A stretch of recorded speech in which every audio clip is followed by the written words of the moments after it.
listener production. Hi, Natarsha Belling with you and welcome to the afternoon edition of The Briefing. Coming up in our deep dive, the devastating flooding in outback Queensland that has decimated local communities. With thousands evacuated and hundreds of thousands of stock lost, we chat with Shane McCarthy from AgForce about the impact this will have on farming families and also the flow-on effect for all of us with food supply and prices. But first, let's check the headlines this Wednesday, the 2nd of April. As we mentioned, thousands of residents across outback Queensland are being evacuated as the region experiences the worst flooding in 50 years. It's estimated more than 100,000 cattle and sheep are either dead or missing after the torrential downpour. Queensland's Primary Industries Minister, Tony Perrott, says the devastation is widespread. There are more than 2 million cattle, sheep and goats in the region which is now underwater. The losses will be catastrophic. Meantime, a major clean-up continues at Sydney's iconic Bondi Beach after a monster swell and huge waves smashed local businesses and the well-known ocean pool. Locals say they've never seen anything like it. And star of Top Gun and Batman Forever, Val Kilmer, has died at the age of 65. He'd been battling throat cancer since 2015 and passed away from pneumonia. Now it's time to get into our deep dive on the widespread flooding devastating many parts of outback Queensland. We chat with General Manager of AgForce, Shane McCarthy, who reveals how local communities have been decimated and the impact this new national disaster will have on our food supplies and prices. Shane, thanks so much for joining us. We're seeing devastating pictures across outback Queensland. Thousands of residents are being evacuated. Can you give us an insight into what so many residents there are going through right now? Yeah, we've had some pretty devastating floods, record level floods. 1974 is usually the benchmark. I have had 1963 too, but they seem to have surpassed those records in some places and got quite close to it in others.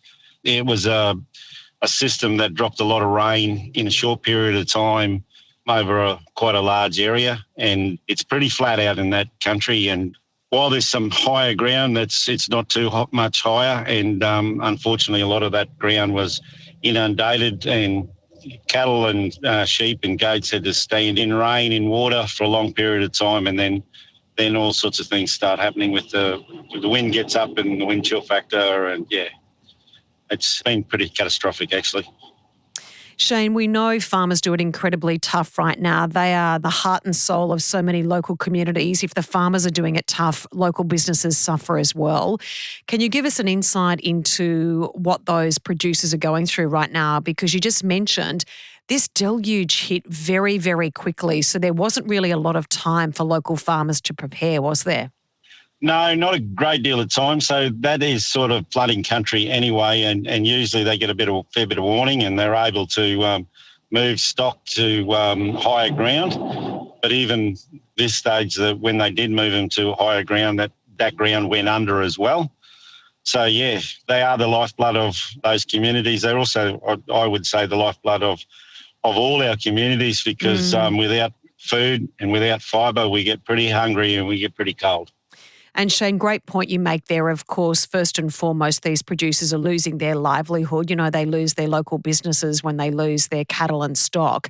But now there are massive concerns also for what that does for food supply and also prices within the city, because a lot of the local roads have been damaged. So getting stock or, food supplies in and out of these areas is going to be impossible also. Yeah, so we're able to, there's a small army down there of helicopters of 22s and 44s, and they are resupplying stations with food, with medication. They're also slinging fodder around for those stock that they are alive, and keep them that way. So they are managing to sling some fodder around for them.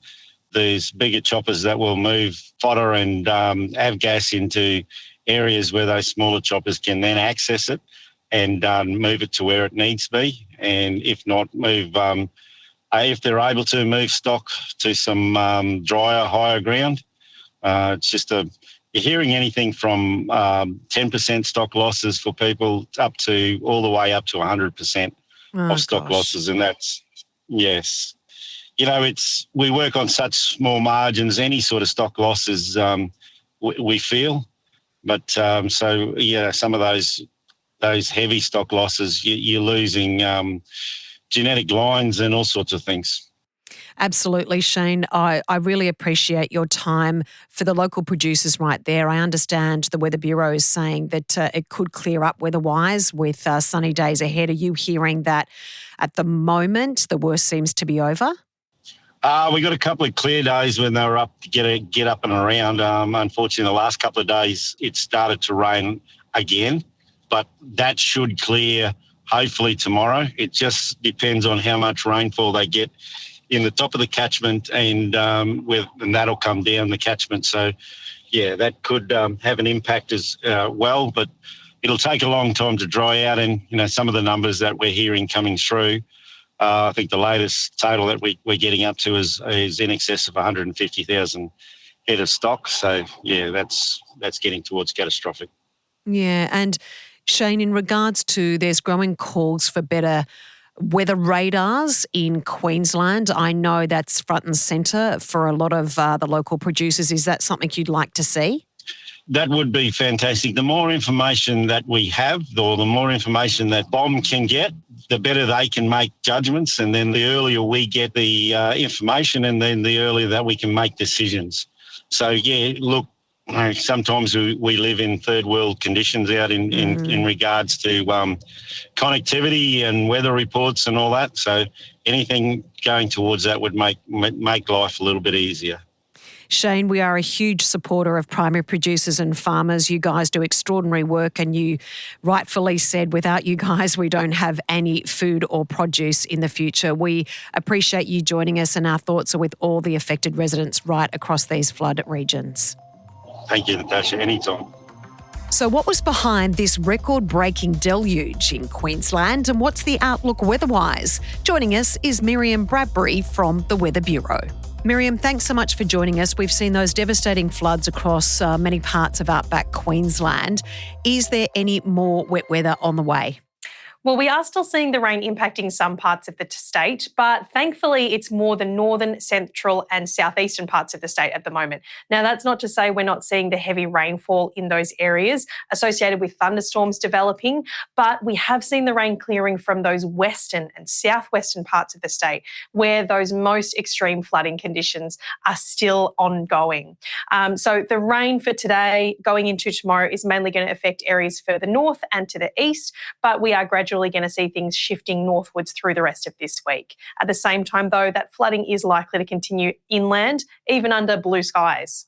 Now, Miriam, there were reports that this torrential downpour happened very, very quickly in a lot of these outback communities, and there wasn't a lot of time to adequately prepare. Is that unusual? Because it seems to be the worst flooding in around 50 years in some of those local communities. So this weather system was brewing for some time. We saw the moisture moving down from the tropics, getting trapped by a low pressure trough in the area. But it is true that the bulk of the rainfall did fall in a short space of time. Many parts of southern and southwestern Queensland saw more than their March rainfall, some parts even more than their annual average rainfall in the space of about 3 days between the 23rd and the 26th of March. Now, so much water falling in such a short space of time simply has nowhere to go. It saturates the soil very quickly and does lead to those huge amounts of water moving over the outback areas, leading to this flooding, isolation of communities that we're continuing to see even now. In regards to New South Wales, we saw those extraordinary pictures overnight and earlier this morning of these massive waves and this huge swell smashing into iconic Bondi Beach. Lots of local shops near the ocean pool there that were completely smashed. I've never seen anything like that.